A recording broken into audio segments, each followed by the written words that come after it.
Hey my YouTube family, welcome back to my channel Shweta Rajput versatile. तो guys, आज मैं आपको अपने बाएं अंग से विवाह करने वाला राजकुमार वाली स्टोरी सुनाने जा रही हूँ, जो एक हिंदी लोक कथा है। तो चलिए बिना विलंब किए स्टार्ट करते हैं। किसी राजा के एक बेटा था।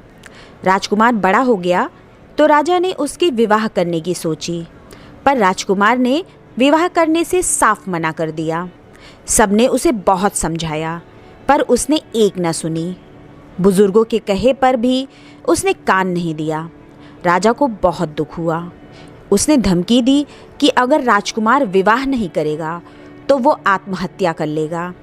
तब राजकुमार ने कहा, ठीक है, मेरे शरीर को 2 हिस्सों में चीरो और बाएं हिस्से को फूलों में गाड़ दो। उससे एक स्त्री पैदा होगी। मैं उसी से विवाह करूँगा और किसी से नहीं। सुनकर राजा सिहर गया। चीरने से वो मर गया तो? उसने राजकुमार से पूछा, और कोई उपाय नहीं? कोई सरल उपाय? राजकुमार ने कहा, नहीं, और कोई उपाय नहीं है। दूसरी स्त्रियों को नियंत्रण में नहीं रखा जा सकता। उन्हें सीधे मार्ग पर चलाना कठिन है। आखिर राजा मान गया। उसने राजकुमार के शरीर को 2 बराबर हिस्सों में कटवाया और बाएं हिस्से को फूलों में गड़वा दिया। कुछ दिनों बाद उन फूलों से एक स्त्री उत्पन्न हुई। राजा ने उसका राजकुमार से विधि पूर्वक विवाह कर दिया। राजकुमार ने अपनी पत्नी के लिए उजाड़ स्थान पर भव्य महल बनवाया। वहाँ वो जब तब उससे मिलने जाता था। राजा बहू को बहुत चाहता था। वो भी अक्सर उससे मिलने जाता था। बहू की सुख सुविधा का वो पूरा ध्यान रखता था।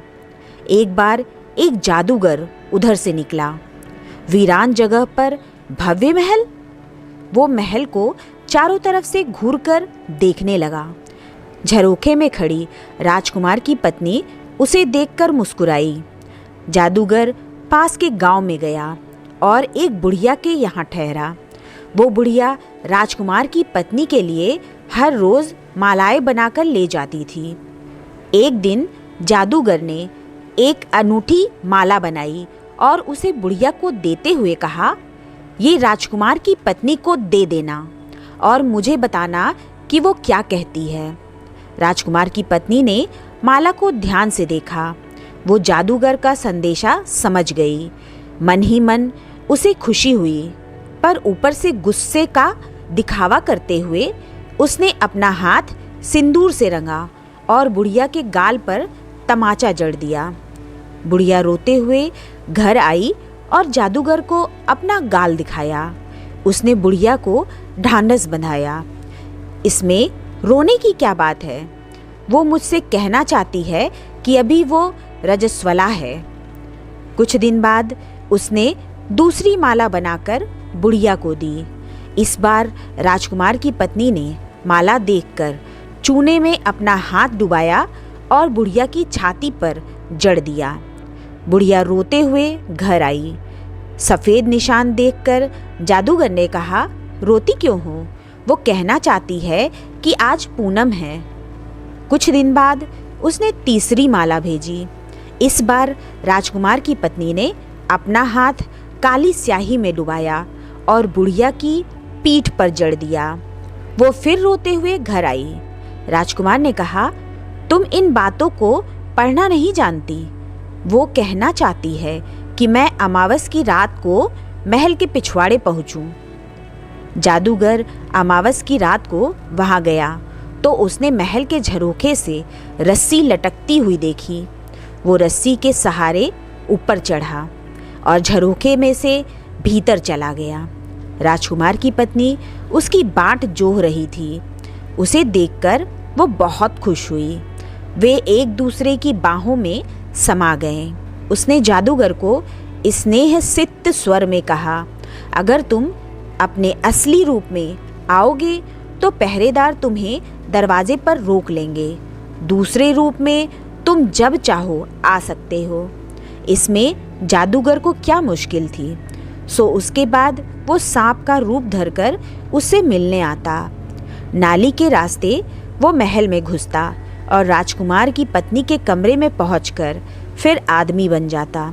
उसके असली रूप में आते ही वे एक दूसरे में समा जाते। इस तरह काफ़ी समय बीत गया। एक दिन राजा बहू से मिलने के लिए आया तो उसने एक सांप को नाली के रास्ते महल में घुसते देखा। उसने तुरंत नौकरों को बुलाया और सांप को मरवा दिया। मृत सांप को बाहर फेंकने का आदेश देकर वो बहू से मिलने के लिए उसके कमरे में गया। बहू को उसने बताया, अंदर आते समय मैंने एक सांप देखा। तुम्हारा भाग्य अच्छा था जो मेरी नज़र उस पर पड़ गई और मरवा कर बाहर फेंकवा दिया। सुनकर बहू के मुंह से चीख निकल गई, अयो सांप। चीख के साथ ही वो बेहोश हो गई। पानी के छींटे डालने से काफ़ी देर बाद उसे होश आया।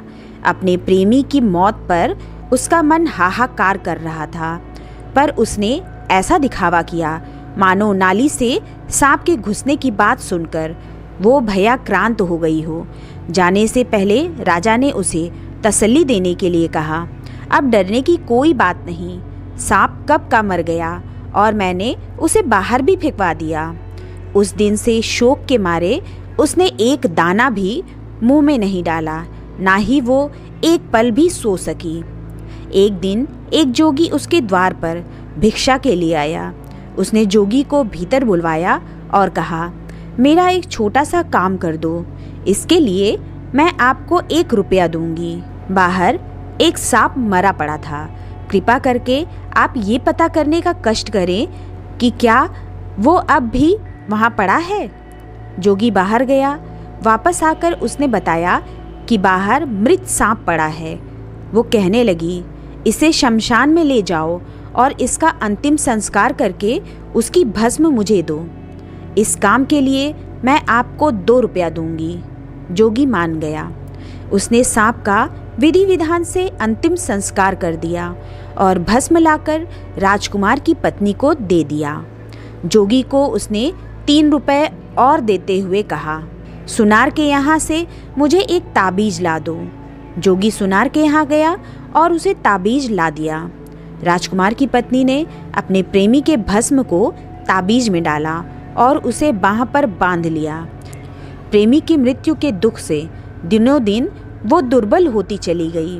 पत्नी की दशा के बारे में सुनकर राजकुमार ने सोचा, जाने कौन सा दुख उसे खाए जा रहा है।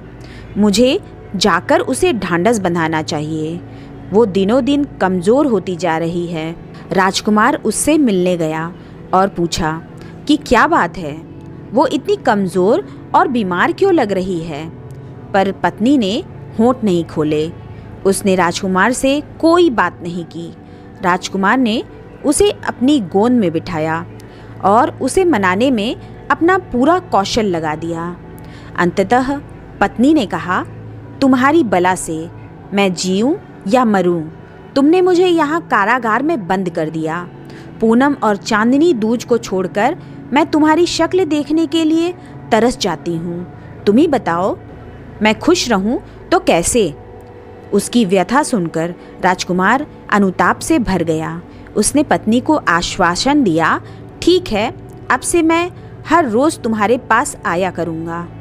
पत्नी ने कहा, मैं तुमसे एक पहेली पूछती हूँ, अगर तुमने उसे हल कर लिया तो मैं आग में कूदकर मर जाऊंगी, और अगर तुम हल नहीं कर पाए तो तुम्हें आग में कूदना होगा। बाद में किसी ने पूछा कि ये कैसे हुआ, तो हम में से कोई एक शब्द भी नहीं बताएगा। तुम्हें मंजूर हो तो मैं पहेली पूछती हूँ, नहीं तो छोड़ो। मूर्ख राजकुमार ने उसकी बात मान ली। उसने पत्नी के सर पर हाथ रखकर कसम खाई कि वो अपने वचन का पालन करेगा। तब पत्नी ने पहेली पूछी, 1 उसे देखने के लिए, 2 उसे जलाने के लिए, 3 उसे भुजा पर बांधने के लिए, पति जंघा पर साजन भुजा पर, बुझो तो क्या। पहेली को सुलझाने की राजकुमार ने भरसक चेष्टा की, पर अकारथ। उसने निश्वास छोड़ा। उसे लगा कि सारी उम्र माथा लड़ाकर भी वो इसे हल नहीं कर सकेगा। वचन के अनुसार वो आग में जल मरा। उसकी पत्नी ने दूसरा प्रेमी ढूंढ लिया और सुख से रही। तो ये थी कहानी। ये कहानी आपको कैसी लगी हमें कमेंट बॉक्स में कमेंट करके ज़रूर बताइएगा। मेरी कहानी अच्छी लगे तो मेरे चैनल को सब्सक्राइब कर ले और बेल आइकन प्रेस करना बिल्कुल ना भूलें, जिससे मेरे आगे आने वाले लेटेस्ट वीडियो की नोटिफिकेशन आपको तत्काल मिल सके। मेरे वीडियो को लाइक एंड कॉमेंट्स भी करें। मेरे वीडियो को अपने फेसबुक, व्हाट्सएप, इंस्टाग्राम पर अपने दोस्तों, यारों, परिवारजनों को, अपने रिश्तेदारों को, सभी लोगों को शेयर करें। तो चलिए मिलते हैं नेक्स्ट वीडियो में, तब तक के लिए जय श्री राम।